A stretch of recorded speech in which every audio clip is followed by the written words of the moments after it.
Shifting focus then, NATO's supreme allied commander in Europe, General Alexius Grinnewick, has said that Europe's defences will not be strained by a reduced American troop presence on the continent.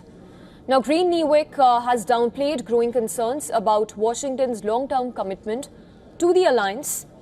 The remarks from his side came as the questions have been mounting over an expected US drawdown tied to President Donald Trump's forthcoming defense strategy.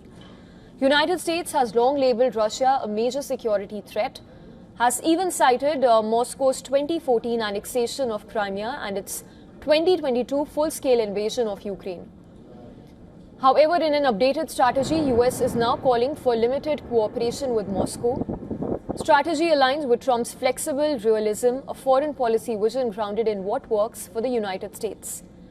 Earlier this year, US Treasury Secretary Scott Bessent had offered the clearest signal yet of how the administration plans to navigate rising tensions between Moscow and NATO.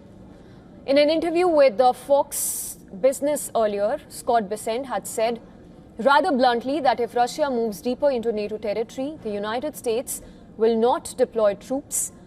Instead, he went on to say that America's role would be limited to supplying merely weapons, comments that go further than anything said directly by President Donald Trump and which also appear to outline the administration's working foreign policy doctrine.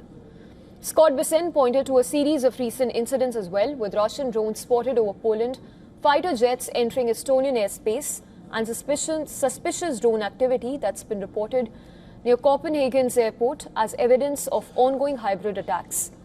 All of this is heightening alarm across Europe. Defense experts even say that for many, Bessent's comments are a wake-up call.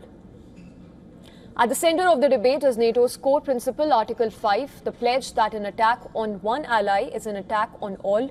While the treaty allows each nation to decide how it actually responds to these attacks and incidents, the expectation for decades has been that United States would lead any collective defense effort.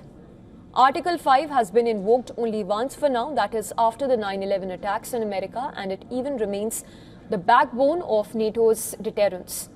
But with Washington now indicating a more limited role, one centered on providing merely arms and equipment than direct military involvement, it raises an important question, and that is how much of the spirit behind Article 5 truly remains as of now.